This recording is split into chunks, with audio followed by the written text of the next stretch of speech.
The Crystal Maiden, we have Scooty Puff Jr. on the Drag Knight, Timmy is sitting on the Queen of Pain, Dante is on the Shadow Shaman, and we've got Fen on the offlane Timbersaw.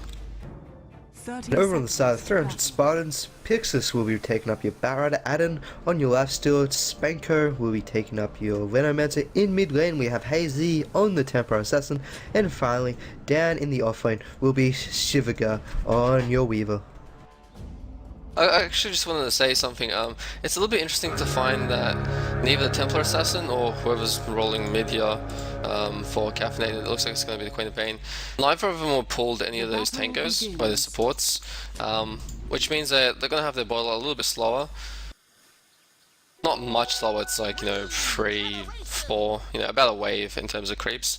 But yeah, generally you do see some pulling going on from supports in regards to tangos. Because it does save you that 120 gold at the start of the match, and I mean, that is theoretically 3 creeps, and 3 creeps can be a lot if you're up against someone who can deny quite easily. And Hazy, he's a little bit scared, he's sitting behind his tower, he hasn't seen who he's up against yet, he's not sure if he's being ganked, no one's revealed himself. He now sees 2 up at top lane, he should, well actually he sees all 3 at top lane, he should just come down and now start going for the last hits. He was a little bit worried, but he did miss out on now 2 creep kills, and his bottle's going to be delayed a fair bit now. Yeah, that's certainly true. And once again, as we were saying, it's just really unusual to find that there's no pulling going on in this mid lane, because you want that bottle as soon as possible. In the bottom lane, Timbersaw and Weaver, they should just be getting some free farm. Oh, Pixis gets jumped on. We do have that Firefly stun to run around doing a lot of damage, and as I talked about, Crystal Man's quite squishy, and this Dante, he's trying to run out of it, but his movement speed is so slow with that open wounds up, and they will pick up that first blood with Spanko's Gale on top of it. There was just no way they were going to get out of there, and they pick up an early first blood, and this is going to go in favor of 300 Spartans. This is not what Caffeinated were looking for at the start of the game. No, that's for sure. I mean, you've put your Triline, this is an aggressive Triline obviously from Caffeinated, you've put your Timbersaw in bot, which, I mean, if you're going to be dying in this aggressive Triline, you're certainly going to start falling behind very quickly, because they can pull creeps, they can deny, stuff like that. Well, they can't at the moment because of the sentry, but when they can, there's going to be a lot of experience and gold denied on Scooty Puff Jr. Whereas in the bottom lane, this wave is still going to be able to get the experience and the gold that she wants, or should be able to. How do you feel about this aggressive Triline though? I mean, you have Crystal Man and Shadow Shaman, they've got lockdown, you've got a little bit of lockdown coming from your Dragon Knight as well, but up against, you knew you were going against the Lifesteal and Venomancer, you presumed the Batrider would be in the jungle. Do you think it would have been it's a smart idea to go for that aggressive Triline, or do you think they should have just played it safe? Like, forgetting first blood, do you think they should have played it safe and just put your Dragon Knight down in the safe lane, trying to get as much farm as possible? Yeah, I gotta say, I think that would have been a better choice. The problem with going on the aggressive Triline against these heroes is Lifesteal has Rage, he can basically get out any sort of initiation you jump on.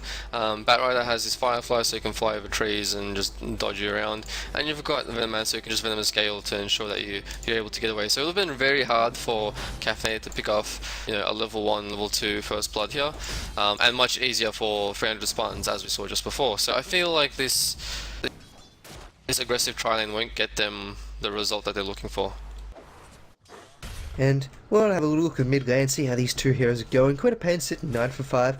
The invisibility rune is bottled up, coming from the Templar Assassin, who is sitting 8 for 2, so she's got a little bit more regen underneath her belt at the moment. And she's doing a very nice harassment against Timmy, consistently getting those Sideblades off hitting, and Sideblades, as we all know, does ignore armor when you get hit by it, which is a very important factor at the start of the game, because it allows a lot of harassment coming out, and should be burning the bottle charges, but Timmy hasn't decided to bottle up or use any. And at top lane we have a little bit of initiation coming out. Open wounds onto Samus. Gale lands onto all 3. Fantastic Gale with the Dragon Breath, but that's not going to be able to do too much, but they might get a turnaround kill. The shot comes out, they will pick up 1. Crystal Maiden does fall, but there goes the second spot, and the carry will soon fall. There's no way he's getting out of here. And that is a 3-for-1 trade. You only lost your Lifesteal, but you picked up their carry and 2 supports for it. Yeah, and that's a triple kill now on Pixis. That Batrider is going to get a very quick blink dagger at this rate. He's already sitting, well, he was sitting on 1.2k, he has decided to buy some items, but that's going to hurt Caffeinated a lot. And Caffeinated, they've decided Samus has given up. He's rotated down bottom lane, and they're going to bring the rest of their heroes down here. So they've decided they're going to get rid of this tri lane at top lane and go down safe, try and get some farm. After that, they are not happy with that engagement. They're just going to give up. And looks like Fen, he's going to be forced to rotate up top. He's not going to buy a TP to get up there as fast as possible. At the same time, there's a lot of push coming out from 300 Spartans. This top tier 1 tower is going to take a lot of damage coming from these wards, and all the damage being able to come out from these 3 heroes, and creep wave supporting them. It's going to be a fast tier 1 tower. It's not the side I expected to get a tier 1 tower first. Radiant's top tower Certainly not, especially with the, as we spoke about, the pushing potential. But unfortunately, Caffeinated have just been shut down in terms of levels. I mean, Dante's level 3, we've got Skitty Puff Jr. only at level 4, and that's a little bit slow when you compare it to 300 Spartans. In fact, we have Hazy now moving in here into this bottom lane, and Dante has to be very careful because he might just get hooked off very quickly. He's going to walk past with Sakuchi coming in, Meld Strike doing all the damage, and he will fall from the final auto attack from Hazy, and yeah, he didn't expect that, and this is going to force Caffeinated to play very defensively and quite scared. I mean, they've got a scarily aggressive ward up in the dire jungle, but now I don't think they're going to want to ever leave their tower ever again after that rotation. I mean, they don't have any vision of any of these runes on the river, of course the runes are on the river, but they don't have any vision of the river or any surrounding areas into their jungles, and this just means 300 Spartans, they can just walk around the map pretty much uncontested and without any hassle in the world. Of course they don't know this, but if they ever try to make a play happen, they'll easily be able to go forth and try and find pickoffs around the map, which they've just easily been able to do so far.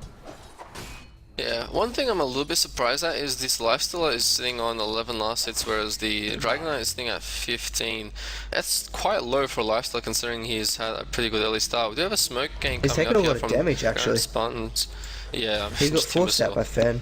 Yeah, and now Shivga, he's going to turn to Samus. Samus throws out the Frostbite, but once that Gal hits and the flying Batrider comes along, that Firefly is just going to burn him down. They might go on deep here. They're thinking about it, but they decided they're not going to try and do it. Batrider has retreated off that tower, but they're just going to start working these napalm stacks up. The more stacks they get up, the more damage, the physical damage will come out. The stun comes out. They got the Shackle. TP spell is coming from the Timsaw. Will Timsaw be able to turn this around though? They do not have enough mana to keep going, and then once again, a nice scale into 2 heroes will force them and any further aggression coming from Caffeinated back to their tower, and this is going to walk out there without too much, but they did force 4 heroes into this engagement. They did pick up a Crystal Maiden, however.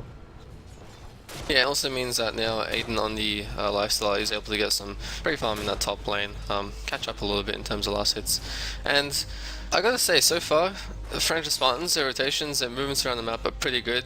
We haven't seen Timmy move out of this mid lane at all. He's only just hit level 7 now, where Templar Assassin's still level 6, so is actually out leveling the Templar, but the Templar has gotten a few kills in the name thanks to rotations and stuff like that, so I mean, 300 Spartans, they're doing extremely well. It looks like Caffeinated are just hoping for the advantage in those team fights, you know, when they can just do much more burst damage and kill heroes very quickly.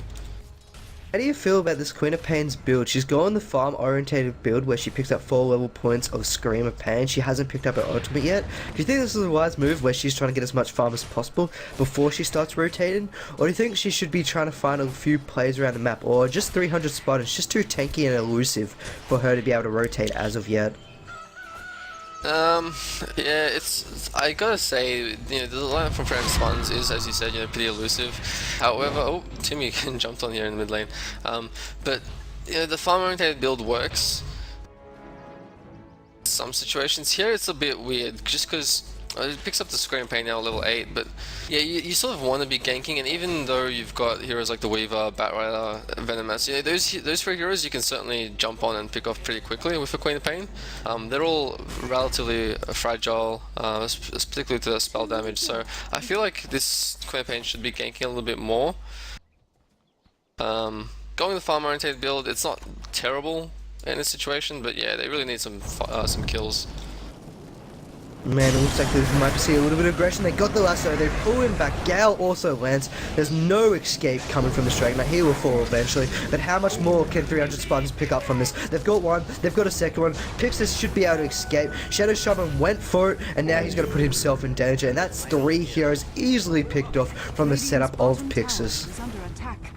Yeah, and this bottom tower is going to take a ton of damage. Do have Timmy moving in here from behind. We'll see if he's able to pick off anyone. Looks like Shivaga might be able to get away there.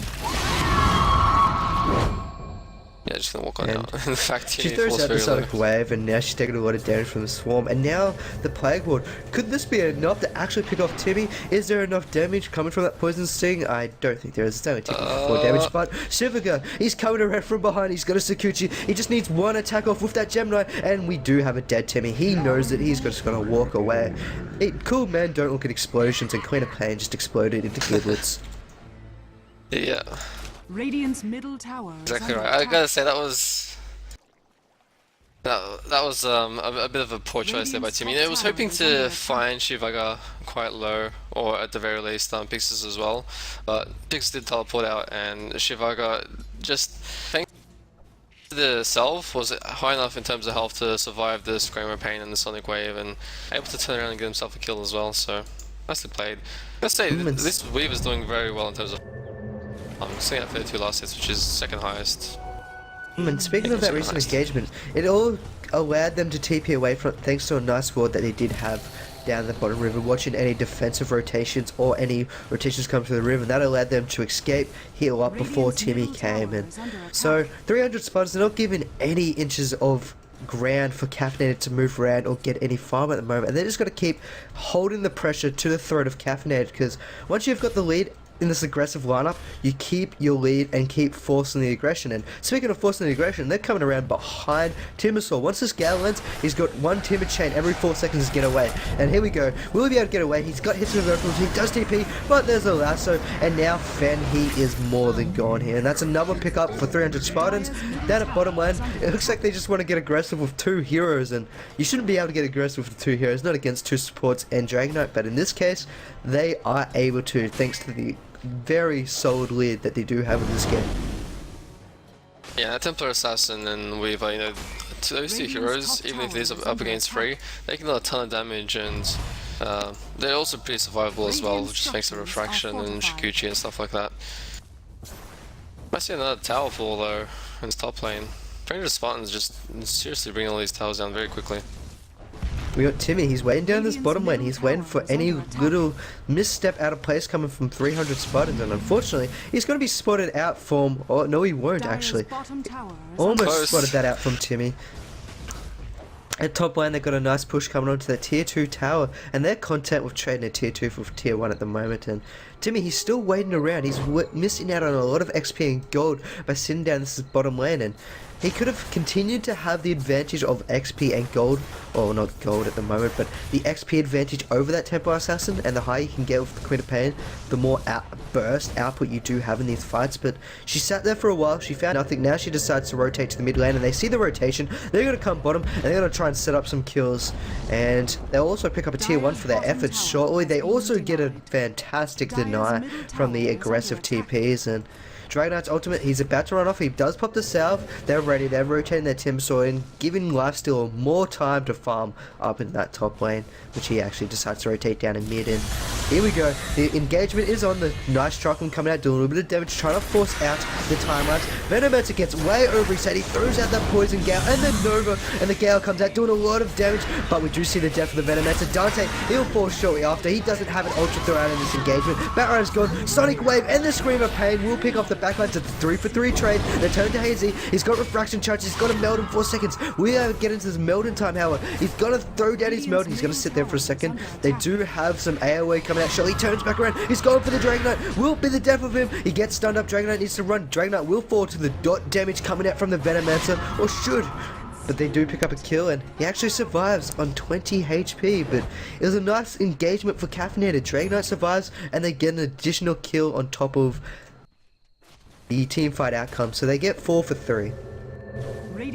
Yeah, I guess that was actually a pretty good turnaround there for Caffeinated to finally get some kills on the board, or a lot more kills on the board. And the Queen of Pain now sitting at level 11, certainly jumped up in terms of net worth after that engagement. Was pretty low before that, but yeah, that certainly helps them out quite a bit. They defended that tower, which is still quite low. It's a shame that the tower in bottom for them was denied, but at the same time, it still worked out pretty well for Caffeinated. And now we got a push coming in mid lane. Queen of Pain doesn't have her Sonic Wave up available, so I really don't think they should be trying to fight this at the moment. There is a Batrider. He did pick up that 4-star first round. I personally